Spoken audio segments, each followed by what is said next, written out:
देख रहे हैं सक्षम Bharat TV. Communist party Nagpur जिल्हा काउन्सिल तर्फे सगळ्यांना आदाब नमस्कार। मी थोडासा परिचय करून देतो। आमचे राज्याचे सहसचिव कॉम्रेड श्याम काळे, आमचे जिल्ह्याचे सहसचिव कॉम्रेड गजानन घोडे, कॉम्रेड अजय साहू, आमच्या शहराची सहसचिव कॉम्रेड जयश्री चांदे आणि कॉम्रेड सुनील शिंदे। आजची प्रेस कॉन्फरन्स आम्ही ॲक्च्युली कॉम्रेड श्याम काळे ॲड्रेस करतील। आम्ही थोडं बोलू।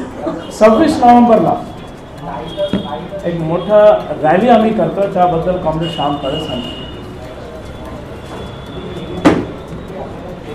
मित्रांनो, भारतीय कम्युनिस्ट पक्षातर्फे सर्वप्रथम सर्वांचं स्वागत करतो। भारतीय कम्युनिस्ट पक्षाची शताब्दी वर्ष सुरू आहे आणि 26 डिसेंबर 2025ला भारतीय कम्युनिस्ट पक्षाला 100 वर्ष पूर्ण होत आहे। त्या अनुषंगाने विविध राज्यांमध्ये वेगवेगळी कार्यक्रम वर्षभर सुरू होती।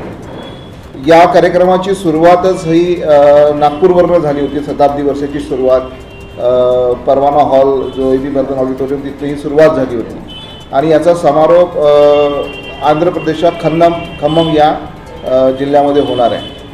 त्या अनुषंगाने 26 नोव्हेंबर संविधान दिवसानिमित्त आणि आज भारतामध्ये जी परिस्थिती आहे, संविधान जे धोक्यात आलेलं आहे, त्या कारणाने आणि भारतीय कम्युनिस्ट पक्षाची 100वी शताब्दी वर्ष साजरा करणं या अनुषंगाने आम्ही 26 नोव्हेंबरला लाल झेंडा मार्च, रेड फ्लॅग मार्च हा नागपूरमध्ये आयोजित केलेला आहे। तो आमच्या पक्ष कार्यालय गणेशपेठच्या पक्ष कार्यालयातून सुरू होईल आणि चिटणीस पार्क, महल येथील चिटणीस पार्क या ठिकाणी त्याचा समारोप होईल। या कार्यक्रमासाठी देशाचे आमचे सचिव मंडळाचे सदस्य, one of the secretary doctor Bhalchandra Congo हे प्रमुख वक्ते राहणार आहेत।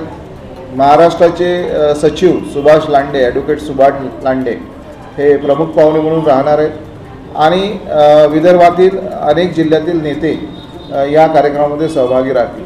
आपल्याला माहीत आहे की भारतीय कम्युनिस्ट पक्ष हा पारतंत्र्यात जन्माला आलेला पक्ष आहे आणि 100 वर्षामध्ये भारतीय कम्युनिस्ट पक्षाने अनेक अशी कामं या देशासाठी केलेली आहेत। त्या अनुषंगाने या देशाची धोरणं निश्चित करण्याचा कार्यक्रम असेल आणि शेतकरी कामगार यांना न्याय मिळवून देण्याचं काम असेल आणि शोषितांचा लढा लढण्याचं काम असेल, हे भारतीय कम्युनिस्ट पक्षाने केलेलं आहे। या देशामध्ये जे आज आपल्याला मोठे मोठे सार्वजनिक उद्योग दिसत आहेत आणि त्याचं खाजगीकरण सरकार करत चाललेलं आहे, ते सार्वजनिक उद्योग देशाच्या मालकीचे असली पाहिजेत ही धोरणं घेऊन भारतीय कम्युनिस्ट पक्षाने अनेक दशकं काम केलेली आहेत।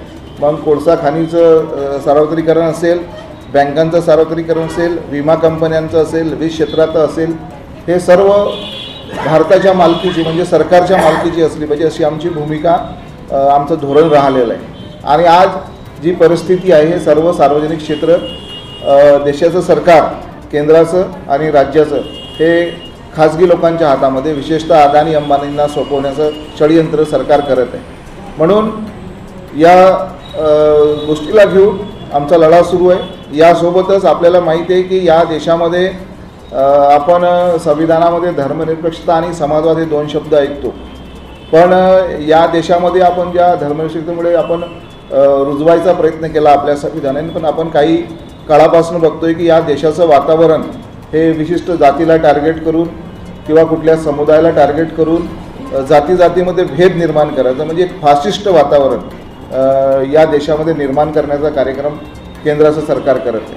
म्हणून फॅसिझमच्या विरोधात सुद्धा हा रेड फ्लॅग मार्च विशेषतः इथे होतो आहे। आपल्याला माहिती आहे नागपूर हे ऐतिहासिक शहर आहे। नागपुरामध्ये जशी दीक्षाभूमी आहे तसं संघभूमी आहे आणि 1925ला संघाचाही जन्म झालेला ना, 1925ला भारतीय कम्युनिस्ट पक्षाचा सुद्धा जन्म झालेला आहे। म्हणून नागपूरच्या या भूमीवरती कम्युनिस्ट पक्षातर्फे हा जाणीवपूर्वक कार्यक्रम आम्ही 100 वर्षाचा शताब्दी वर्षाचा कार्यक्रम संविधान दिवशी आयोजित केलेला आहे। तेव्हा आपण सर्वांना विनंती आहे की ही बातमी मोठ्या प्रमाणात आपल्या वृत्तपत्रामध्ये आपल्या वाहिनीवरती आपण प्रसारित कराल ही अपेक्षा करतो. काही सुटलं असेल तर राहिलो जोडते. Friends, we are very thankful to you.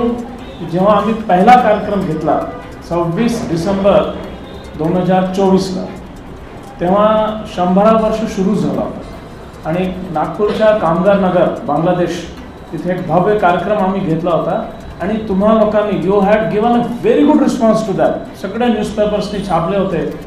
तुम्हाला पुन्हा विनंती करतो, कारण नागपूर आहे कॉम्रेड बर्धनची नगरी आहे. Comrade Bardhan communist party of इंडियाचे जनरल सेक्रेटरी झाले होते 3 टर्म्स, म्हणून he is a great son of Nagpur.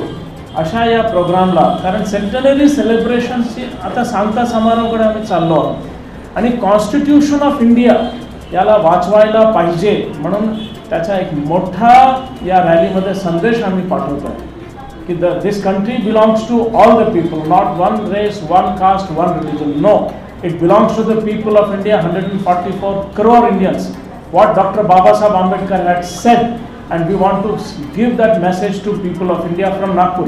तुम्ही बघितला सर आमच्या पत्रक सुद्धा, पत्रक मराठीमध्ये आहे, प्रेस रिलीज हिंदीमध्ये आहे आणि एक प्रेस रिलीज इंग्लिशमध्ये. नागपूरची एक खासियत आहे की मल्टीलिंग्वल नागपूर आहे.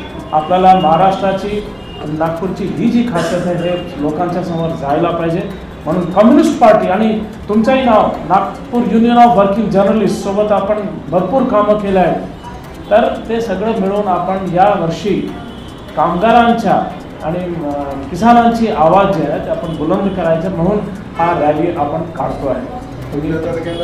26 नोव्हेंबर 11 वाजता 11-12 वाजता निघणार.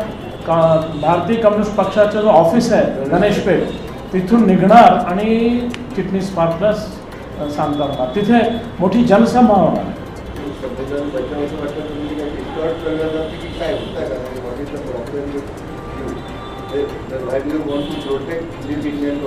Yes, very good question. It's a very good question.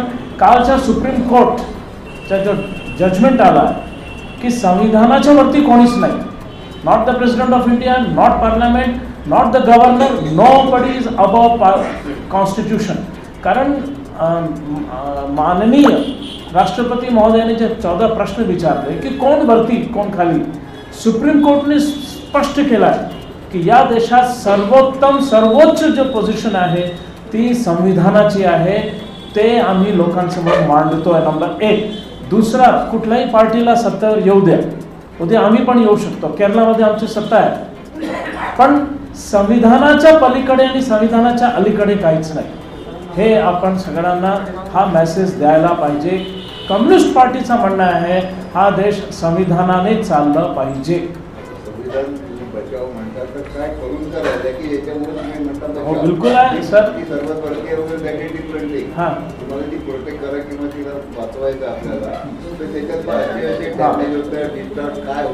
Correct. Number मी उदाहरण देऊन देतो की तमिळनाडू असेंब्ली, केरळ असेंब्ली, तुमच्याकडे गव्हर्नरकडे 3 बिल्स येतात, 2 वर्ष दाबून ठेवतात. ते इलेक्टेड बॉडी कोणती आहे? असेंब्ली, लेजिस्लेटिव्ह असेंब्ली, विधिमंडळ.